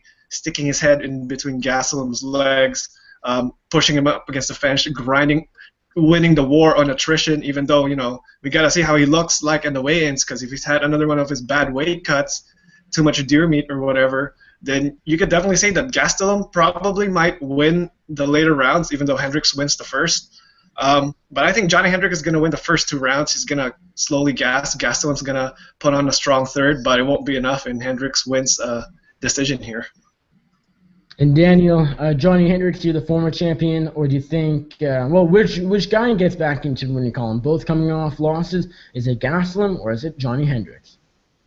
I got to Gastel him all day, man. I think Kelvin's going to knock out Johnny Hendricks. You know, Johnny, I don't think he wants it anymore. I think his biggest, accomplishment was winning the belt, and then he just was never the same after that. You watch the third round of the Carlos Condit fight. That's where you can start to see, a pattern. You know, he takes so many punches in the third round of the Carlos Condit fight. And that Robbie Lawler fight. Watch the third round of that after this interview. You know, just go to Fight Pass. Watch the third round of Robbie Lawler versus Carlos Condit. Versus Robbie Lawler, Johnny Hendricks, Robbie Lawler. He's out on his feet. He's getting tagged. Then he goes against Wonder Boy. He gets knocked out. The dude's just taking way too much damage. Kelvin's up. You know, he's on the rise. He's gonna knock out Johnny Hendricks. Now, I've been going back and forth on this fight for a long time, ever since it was announced, and I really hadn't made up my mind, and I'll still might change after this. We're still over a week away from this fight, so right now my pick is Johnny Hendricks, and the thing with Johnny Hendricks is I do believe Kelvin wants it more at this point. He's younger, he's fresher, he's taking less damage, but Johnny Hendricks, he got knocked out by Wonder Boy, but Wonder Boy is the best welterweight right now, and if he's not the best, he's the second best. There's no shame in losing to Wonder Boy, although at the same time, you can say, hey, Hendricks was coming off the title loss and another win, so he was, Johnny Hendricks, I still think, is a top guy, even though he looked terrible against Wonder Boy.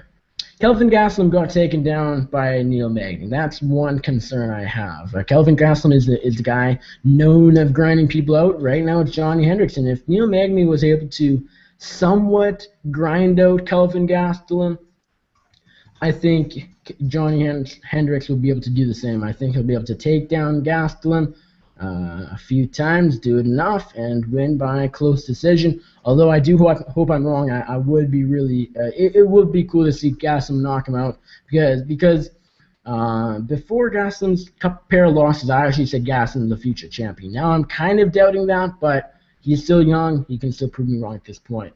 Now next up we got Kat Zingano taking on Juliana Pena. Very close women's bantamweight matchup. Zingano rebounding from the 13-second loss to Ronda Rousey, and Pena, I believe, coming off that win over I, may have had a fight since then. I can't recall at this time. Daniel, is it going to be Pena here or Kat Zingano? Got to go with Kat Zingano here, man. I mean, Pena is due for a loss, and this is going to be our first UFC setback. I think that they both have similar styles. This Kat does what Pena does better. I mean, they're both really mean. They're aggressive. They like to get people down on the ground and pound them out. But Kat's a little stronger. She's a little wiser, more experienced, like I said. And I think it's either going to be a third-round finish or a decision. All right, now, Paolo, Kat Zingano or Juliana Pena? Paolo?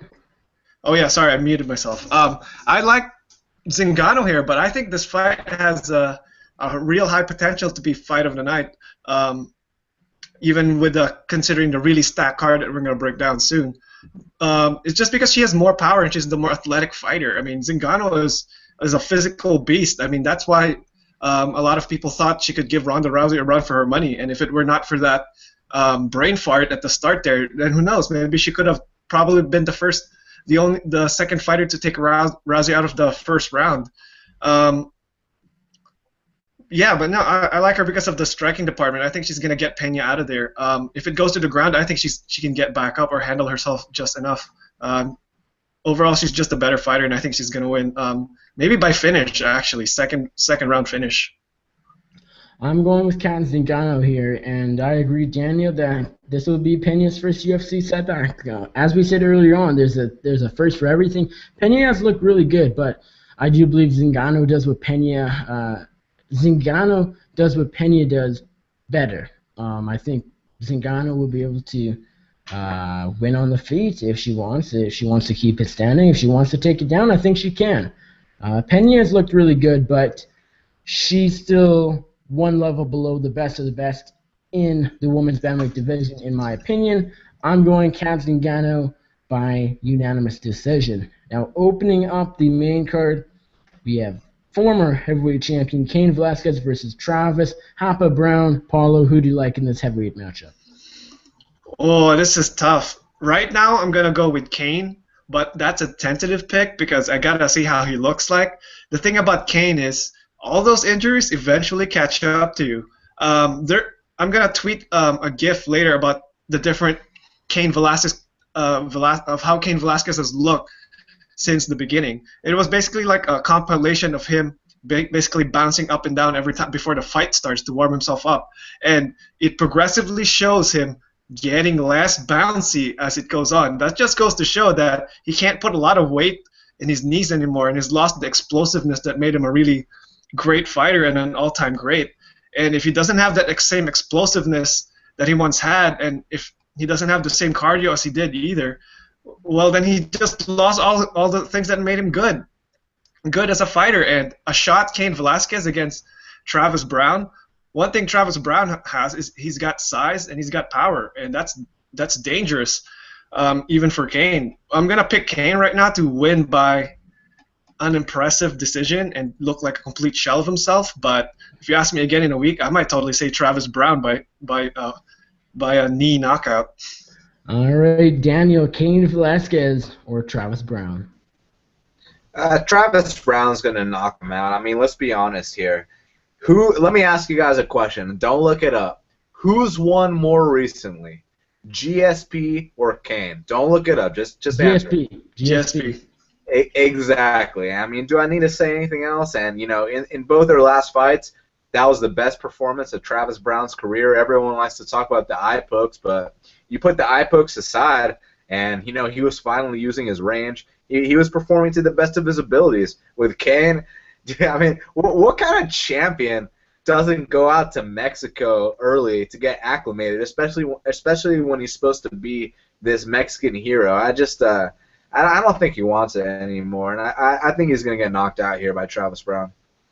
Now, I am very confident in Cain Velasquez. And Daniel, I will do a Twitter avatar bet with you. If Travis Brown wins, I will make my profile picture for a week or so, whatever you want, and vice versa. I mean, it depends, man. I ain't putting no profile pic or any shit like that. But, I mean, if you offer me something reasonable, I'll take it. Okay, it won't be a dick. It'll be whatever. I don't know. A picture of me and then vice versa, picture of you. Just what we did with Biggie. Oh, we'll make some talks off air for sure.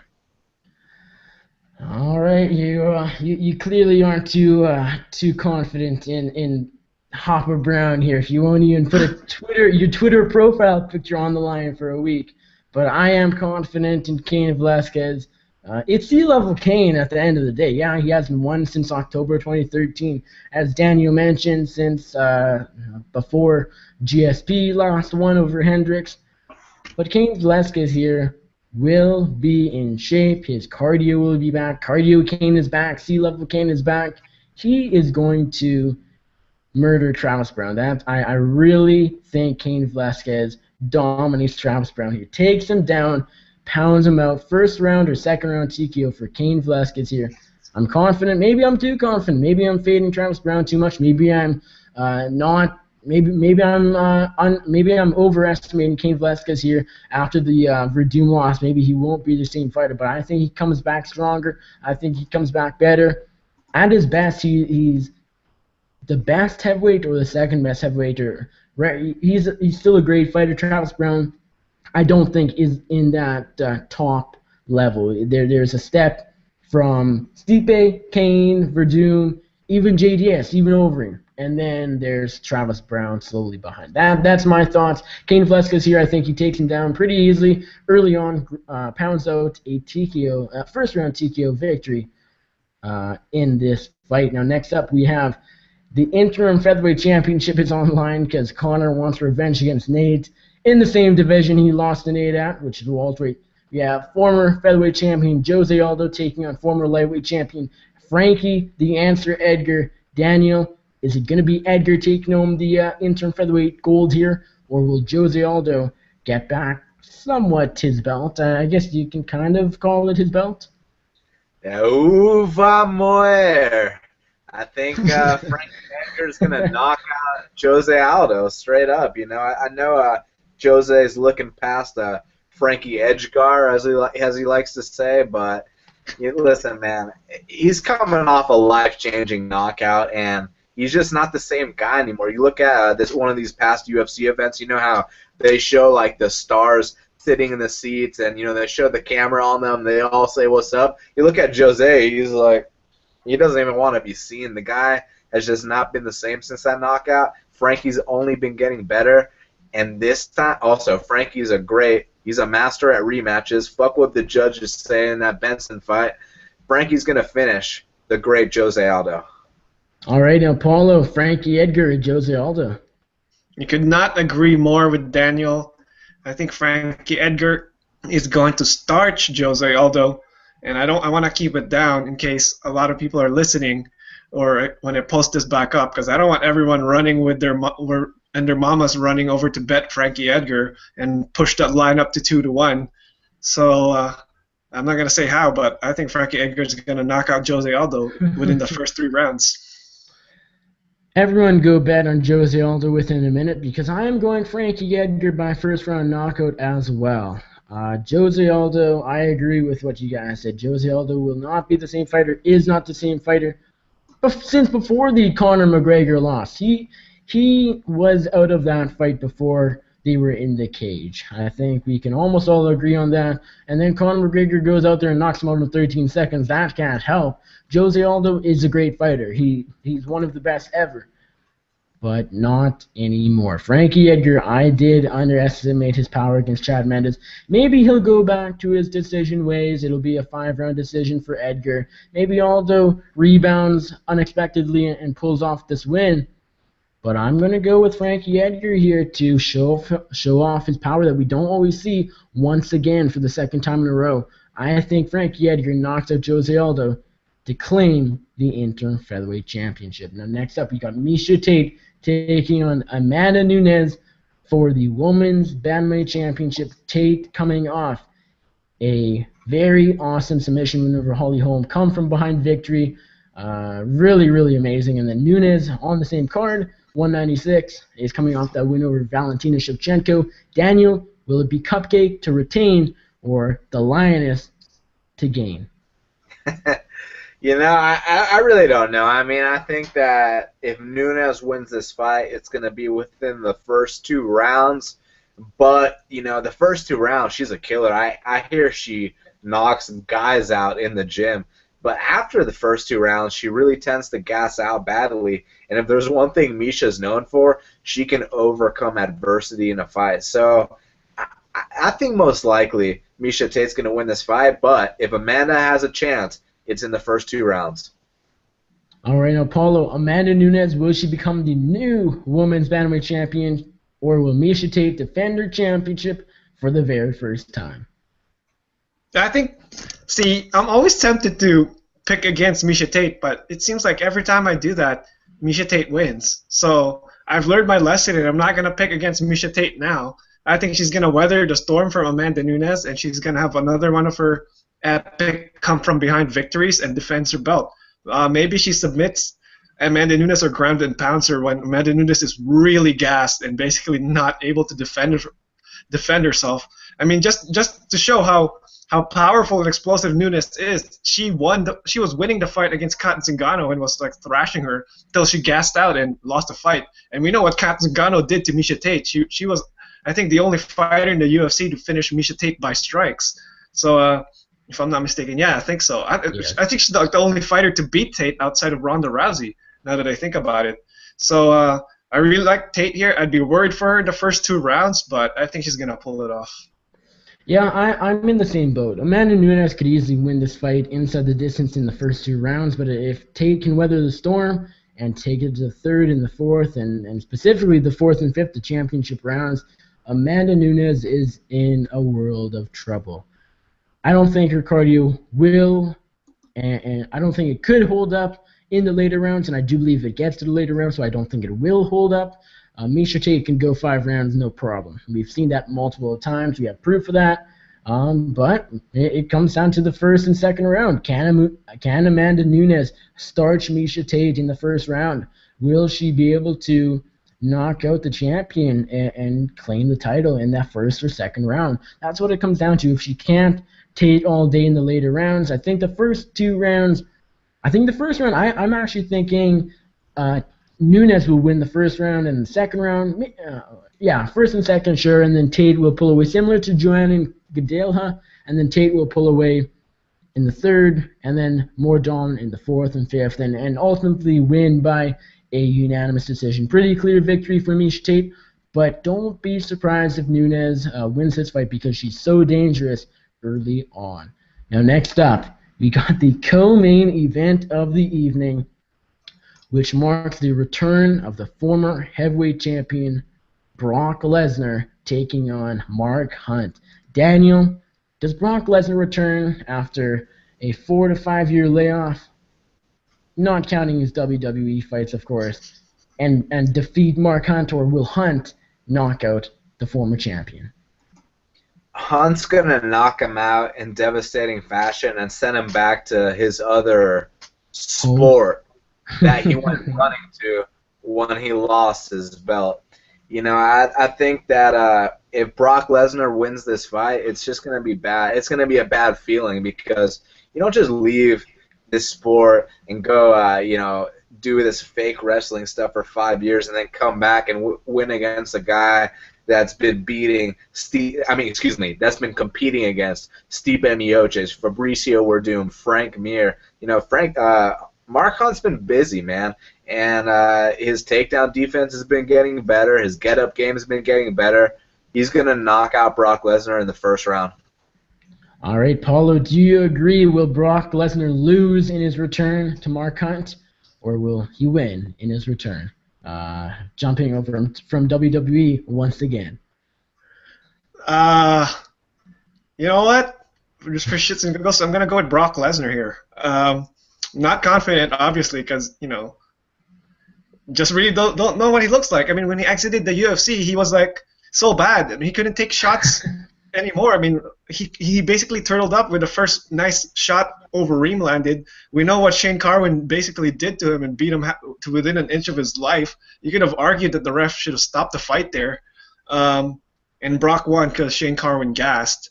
And Cain Velasquez beat him up pretty good too. So I just question how fast Brock Lesnar is going to quit when Mark Hunt touches up his chin, because I think it won't take a lot, man. Mark Hunt, as we know, one of the most dangerous strikers in all of combat sports. Once he hits you, him and his 265 plus and more, you're going to go down. And Brock Lesnar gets touched up, I think he could go down. But I'm going to go on a limb here and says he survives and gets Mark Hunt on the ground, and he's going to use his massive size to basically just grind out Mark Hunt and win a very boring, boo-worthy decision. Well, this is a closer fight than some people think. Lots of people, Daniel included, are saying Mark Hunt will knock him out in the first round and make it look easy because Lesnar can't take a shot. Now, if I have to pick, I would probably agree, but Brock Lesnar has a reasonable chance in this fight. Yes, coming off the layoff, he probably won't look fresh, but, I mean, with his, not level of skill, but the damage he's taken, a layoff like this could help. Now, I don't typically say that. I'm one to say, yeah, you're coming off a 4-year layoff, chances are you're going to look terrible. And, yeah, that could be the case. I'll pick Mark Hunt here to knock out Brock Lesnar, because as we all know... Nick. I thought you were going to give me an Avatar bet here because I'd jump all over it. Go back to Cain and Brown and do one with Paolo. But, yeah, I agree with you, Daniel. I'm going Mark Hunt in this fight. But Lesnar does have a chance. That's the thing I want to say. Mark Hunt, off his back, really doesn't have a whole lot. And it's easier said than done to take down Mark Hunt and keep him there, but people can do it, and Brock Lesnar is someone that could do it. It is very possible. Will he go for the takedown early enough that Mark Hunt simply can't get off his feet and land? It's possible. Will he not go for the takedowns quick enough? And will Mark Hunt knock him out? That's what I'm picking, but I'm not confident. Mark Hunt here will win by knockout, but don't be surprised if the former champion comes back and grinds out the Super Samoan. Don't be surprised whatsoever. It's very possible, but my money, if I was betting, would be on Mark Hunt. All right, main event of UFC 200. We got the rematch we've all been waiting for the light heavyweight title. Light heavyweight champion Daniel Cormier versus interim champion, as crazy as that sounds, John Bones Jones. Daniel, is Johnny Bones gonna win once again, or will DC pull off the upset? You know, normally when guys are named Daniel, I have to pick them to win the fight. You know, Dan Hooker and sometimes Dan Hardy. You know, sometimes I had to pick against them, but in this case, look, I just think Bones is going to whoop his ass. I think that the 10-inch reach advantage, the mental warfare, the wrestling difference, you know, people like to talk about DC's Olympic caliber wrestling or whatever. Look, they fought once. One guy took the other guy down like 6 times and embarrassed him, put his hand on his head like he was a you-know-what. And then the other guy barely got one takedown where Jones just flopped right back up to his feet. So I think, you know, John's been training really, really hard for this specific matchup, and he has certain patterns, sequences, and rhythms and things like that that he's going to work for this fight. You know, in the Open St. Preux fight, that was a short notice fight, so he had a very short time to get used to a tall, powerful striker that's a southpaw, a completely different matchup than DC. And let me remind you guys, it was still 50-44, so it's not like he went out there and looked bad or anything. I think that this time, instead of winning the decision, he's going to be the first man in MMA history to finish Daniel Cormier. All right, now, Paolo, does John Jones repeat history and capture back what he believes is his and what many people believe is his, the inaugural, or not the inaugural, but the real championship, I guess you can say, or does DC pull off the upset? Yeah, I'm really trying to think of what to say because I think it's almost going to be like a repeat of the first fight, but Jones is going to beat up Daniel Cormier, kind of like what Alexander Gustafsson did to Daniel Cormier. I don't think Cormier's wrestling is going to factor as much. I think Jones is just too crafty and too good of a wrestler himself for Cormier to dominate in that category.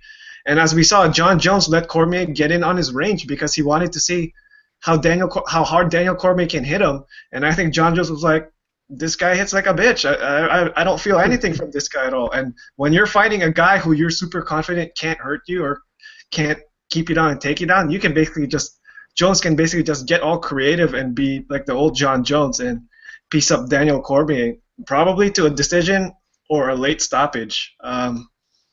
Yeah, that's pretty much it. Yes, this fight is, I'm kind of lost with words because, I don't know, it's a fight everyone wants to see. It's going down, but Jones will win. Before the Ovince St. Preux fight, I would have said John Jones will be the first to finish Daniel Cormier. But after the OSP fight, I'm still picking Jones, absolutely. But I will disagree with Daniel and say, even though he won by 50-45 and one judge, I believe, scored at 50-44, I still don't think he looked that good. The fact that OSP, it went to the decision against OSP, I don't think Jones looked that good. But I am going to attribute that to mostly ring rust. I don't think it was because of the things, specifically the things that happened outside the cage, the hit and run, etc., even the cocaine bust and whatnot. I believe it was simply because of the ring rust. And now he's not going to be suffering from cage rust, and I think he'll look better. He'll look his normal self, and he'll probably look even better than ever. Daniel Cormier is older, and I can't say one guy is more fresh because Cormier only has one loss and Jones never been defeated. unless Matt Hamill would be the only one to say so, of course. But Jones is actually better everywhere. He's better on the feet, and I believe he's better on the ground as well. I will say Jones wins by decision again, but I think he makes it more dominant this time around. I do think Cormier can survive. He's tough. I don't think he gets finished, but Jones will put it to him even more than he did back in January of 2015.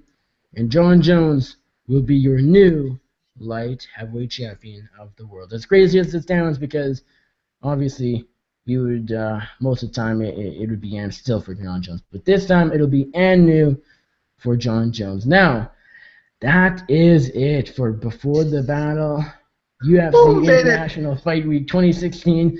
We didn't fall asleep, although Daniel looks like he's about to. Anyways, thank you guys, of course, for doing the show as always. Paolo, don't choke on water. Just hopefully you don't. Paolo, let us know where we can find you on Twitter. All your MMA stuff going on, your writing. Anything else you got going on in the MMA community? Yeah, sure. Come check me out at Go Paolo MMA, like it says down there. Check out at Sportsnet and at Vendetta Fighter. We got a couple articles coming out pretty soon. Actually, I got something coming out on Will Brooks. I've got something cool coming up on all the title fights.